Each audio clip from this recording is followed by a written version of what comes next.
Presiden Prabowo Subianto membantah narasi negatif terkait kondisi ekonomi Indonesia. Bantahan disampaikan saat dirinya menutup Kongres PSI di Solo, Jawa Tengah. Tak hanya itu, Presiden Prabowo juga tekankan baru 4 bulan berjalan, target ekonomi pemerintah sudah tercapai. Tingkat pengangguran pun dinyatakan menurun. Kita berada di jalan yang benar. Usaha untuk membuat seolah-olah Indonesia dalam keadaan susah, Indonesia dalam keadaan gelap, Indonesia ekonomi gagal, itu saudara-saudara, itu adalah upaya menurunkan semangat kita, dan itu tidak benar, saudara-saudara sekalian. Kepala BPS lapor ke saya, angka pengangguran menurun, angka kemiskinan absolut menurun. BPS sendiri mencatat tingkat pengangguran terbuka turun dari tahun 2024. Pada tahun 2024, 4,82% warga Indonesia menganggur. Namun di tahun 2025, 4,76% warga Indonesia menganggur.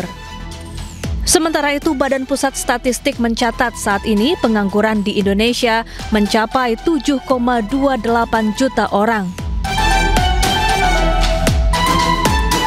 BPS juga mencatat saat ini lebih dari 1 juta lulusan sarjana menganggur.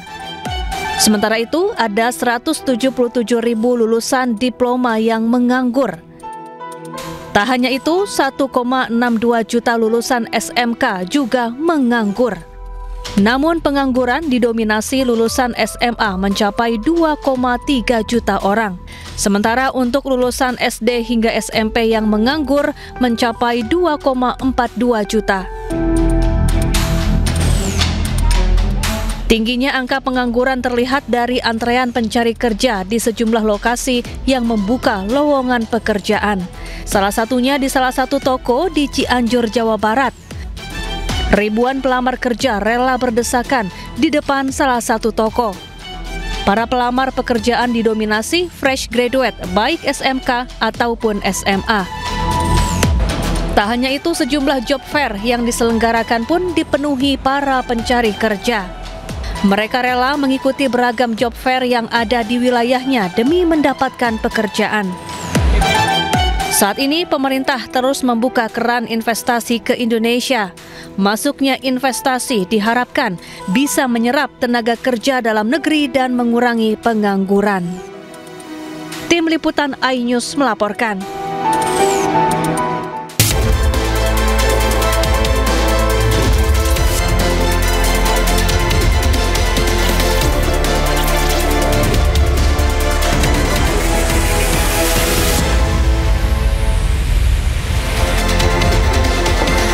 Selamat siang pemirsa. Presiden Prabowo Subianto resmi meluncurkan Koperasi Desa Merah Putih.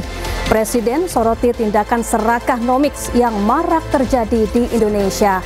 Selain informasi tadi, kami juga akan menghadirkan beragam informasi menarik dan terkini terkait kebijakan hingga kegiatan para pemimpin bangsa. Bersama saya Syafaati Suryo, inilah Pemimpin Rakyat, Pemimpin Beraksi, Rakyat Awasi.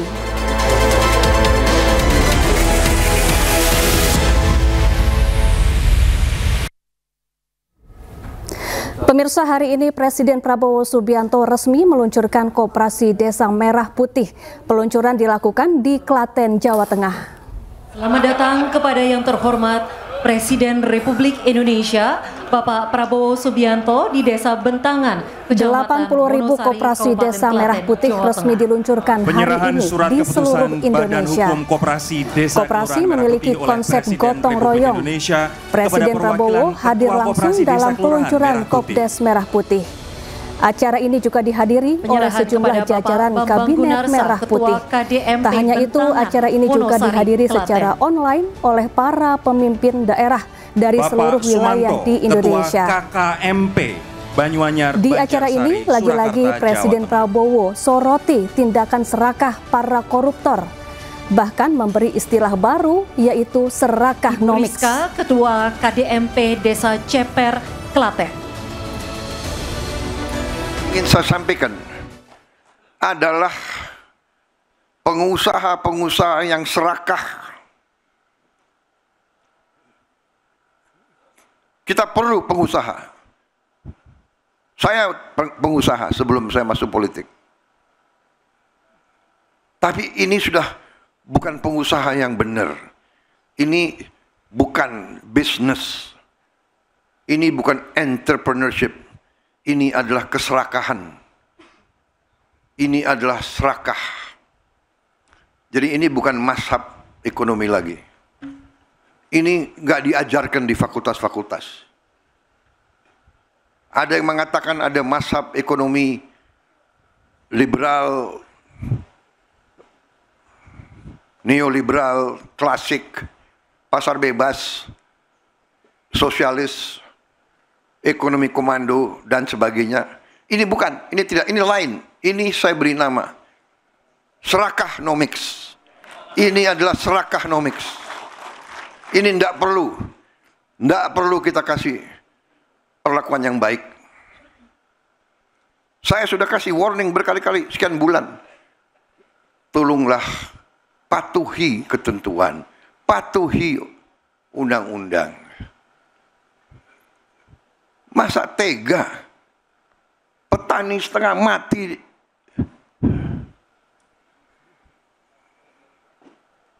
Rakyat kita masih banyak susah.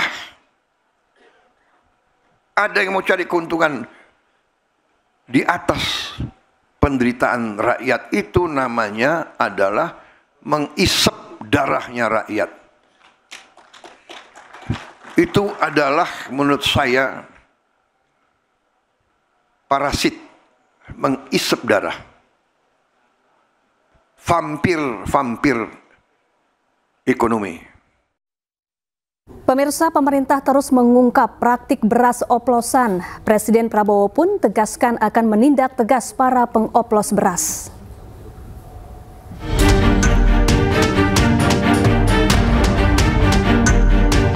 Sidak pasar terus dilakukan Kementan, selain untuk mengecek harga beras, tetapi juga untuk mencegah beras oplosan beredar di masyarakat. Presiden pun terus menyoroti tindak pengoplosan beras. Bahkan Presiden menyebut mengoplos beras adalah kejahatan ekonomi luar biasa. Masih banyak ada permainan-permainan jahat dari beberapa pengusaha-pengusaha ya, yang menipu rakyat. Beras biasa dibilang beras premium, harganya dinaikin seenaknya. Ini pelanggaran. Ini saya telah minta Jaksa Agung dan polisi mengusut dan menindak pengusaha-pengusaha tersebut tanpa pandang bulu. Saya dapat laporan kerugian yang dialami oleh bangsa Indonesia adalah 100 triliun tiap tahun. 100 triliun tiap tahun. Berarti 5 tahun 1000 triliun. Ini kejahatan ekonomi yang luar biasa. Menteri Pertanian Andi Amran Sulaiman sempat buka-bukaan di depan anggota DPR RI. Mentan menyebut ada belasan pegawai Kementan yang diduga terlibat dalam praktek beras oplosan. Mereka pun telah menonaktifkan para pegawai ini. Sementara itu, Satgas Pangan Polri terus menelusuri dugaan pengoplosan beras. Kasus ini menjadi perhatian karena diduga kerugian akibat kasus ini mencapai 99 triliun rupiah per tahun.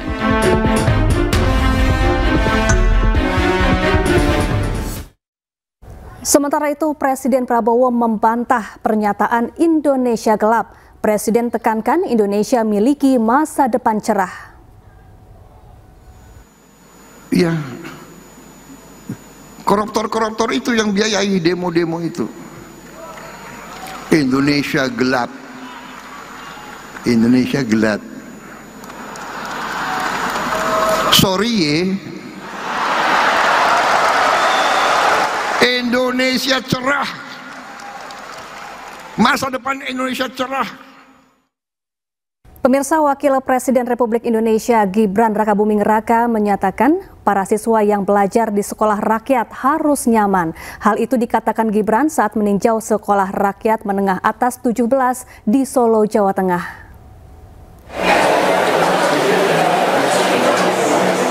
Wakil Presiden Gibran Rakabuming Raka memberikan pesan khusus kepada pengurus sekolah saat meninjau sekolah rakyat menengah atas 17 di Solo, Jawa Tengah. Gibran menyatakan para pengurus harus pastikan siswa yang belajar di sekolah rakyat merasa nyaman. Dalam kesempatan itu, Gibran meninjau sejumlah fasilitas sekolah, seperti ruang kelas hingga asrama serta proses makan bersama. Mas Wapres tadi menitipkan anak-anak kepada saya, yang penting anak kerasan dulu.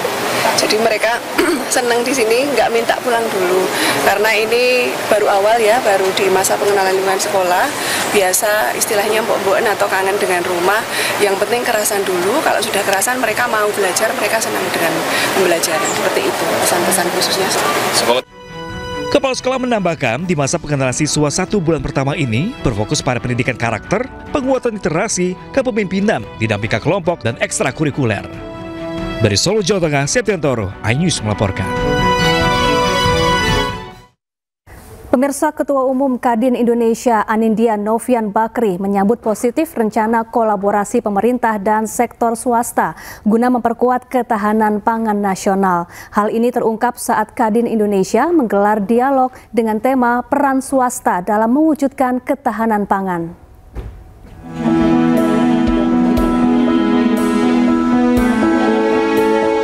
Kamar Dagang dan Industri Kadin Indonesia menggelar dialog dengan tema peran swasta dalam mewujudkan ketahanan pangan di Menara Kadin Indonesia, Jakarta. Acara ini menjadi wadah diskusi strategis antara pemerintah, pelaku usaha, dan pemangku kepentingan untuk memperkuat kolaborasi lintas sektor dalam mendukung ketahanan pangan nasional yang berkelanjutan. Sinergi ini juga diharapkan akan memberikan dampak signifikan menuju swasembada pangan, energi, dan hilirisasi yang menjadi fokus pemerintahan Presiden Prabowo Subianto. Kita ingin swasembada pangan dalam artian luas secepat-cepatnya, baik itu karbohidrat maupun protein, ya. Swasembada energi itu, kemudian hilirisasi. Jadi banyak sekali PR kita yang ingin kita kerjakan. Saya mengajak Kadin untuk bareng-bareng kita bersama-sama untuk menuju swasembada pangan dan energi itu. Kadin bisa bekerja sama dengan Kemenko Pangan dan jajarannya agar supaya bisa menggerakkan perekonomian sampai ke daerah, bahkan kabupaten kota.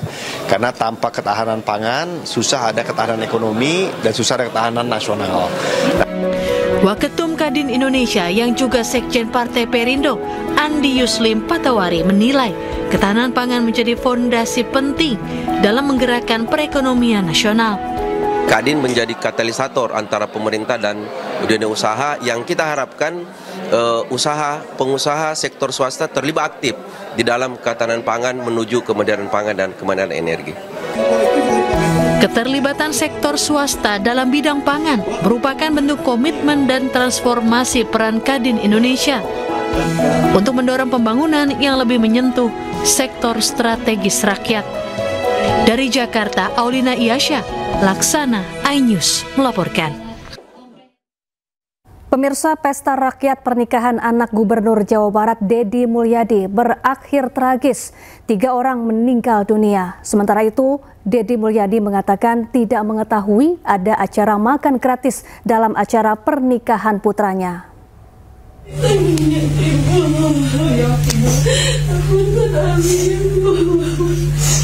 Nanti kalau kali panitia perempuan lagi. Pasca insiden ricu pesta rakyat pada Jumat 18 Juli lalu, Wakil Bupati Garut Putri Karlina bersama suaminya Maulana Akbar melayat ke rumah duka Fania. Fania adalah bocah 8 tahun yang meninggal dunia akibat tragedi pesta rakyat Jumat kemarin. Putri tidak henti meminta maaf kepada ibu korban atas peristiwa yang terjadi. Mela adalah ibunda Fania, bocah 8 tahun yang meninggal dunia dalam tragedi pesta rakyat Jumat kemarin. Sementara Mela tampak sudah memaafkan dan berharap kejadian serupa tidak terulang kembali. Sementara itu, Gubernur Jawa Barat Deddy Mulyadi mengaku tidak mengetahui acara makan gratis dalam rangka pernikahan putrinya. Yang pertama, yang kegiatan di Garut hari ini, acara syukuran Maula dan Putri, secara pribadi saya itu tidak tahu acara kegiatan itu. Artinya saya hanya memahami bahwa nanti malam tuh ada acara kegiatan saya bertemu warga dalam bentuk pentas seni. Jadi saya tidak tahu bahwa ada acara syukuran bersama warga. Pemirsa, Presiden Prabowo hadiri penutupan Kongres PSI yang digelar di Solo, Jawa Tengah. Selain Prabowo, acara juga dihadiri oleh para ketua partai.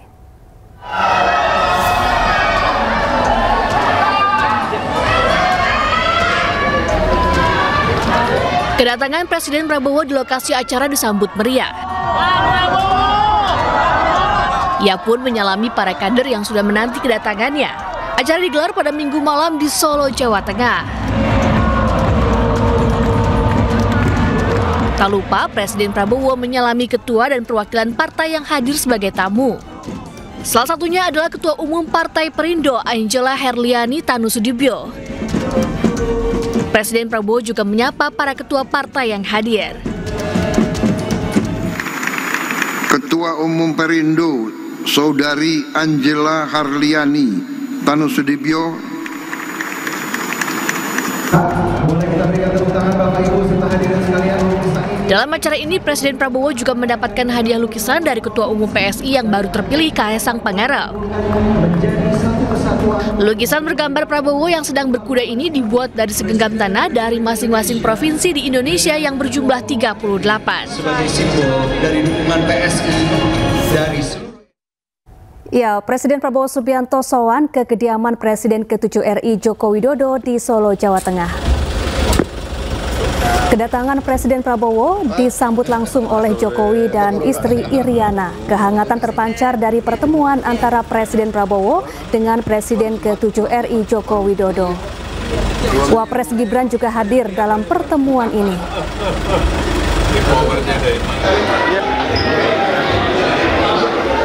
Presiden Prabowo makan mie Jawa bareng Presiden ke-7 RI Joko Widodo. Mereka menikmati mie Jawa di Solo, Jawa Tengah usai menghadiri Kongres PSI.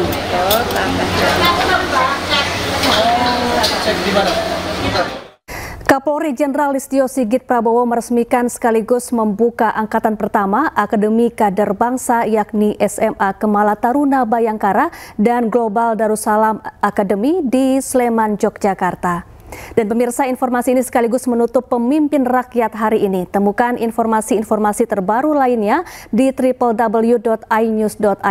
Saya Syafaati Suryo dan kerabat kerja yang bertugas pamit undur diri. Pemimpin Rakyat, pemimpin beraksi, rakyat awasi. Sampai jumpa.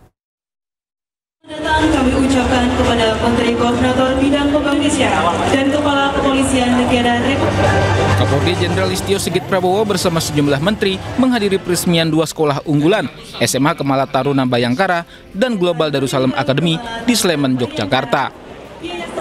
Program kedua sekolah unggulan tersebut digagas Presiden Prabowo Subianto untuk mampu mencetak calon pemimpin nasional maupun global. Para siswa akan dididik dan dipersiapkan untuk menjadi cerdas, berintelektual, memiliki jiwa kepemimpinan, dan bermental seorang pemimpin yang berwawasan kebangsaan. Kapolri menyatakan proses seleksi penerimaan siswa baru dilakukan secara ketat. Para siswa harus ikuti tahapan seleksi dari daerah hingga pusat, semua nilai mata pelajaran minimal 80, hingga wajib lolos tes kesehatan, psikologi, dan jasmani. Diharapkan tidak hanya kita mendapatkan calon yang cerdas, intelek, namun juga matang dalam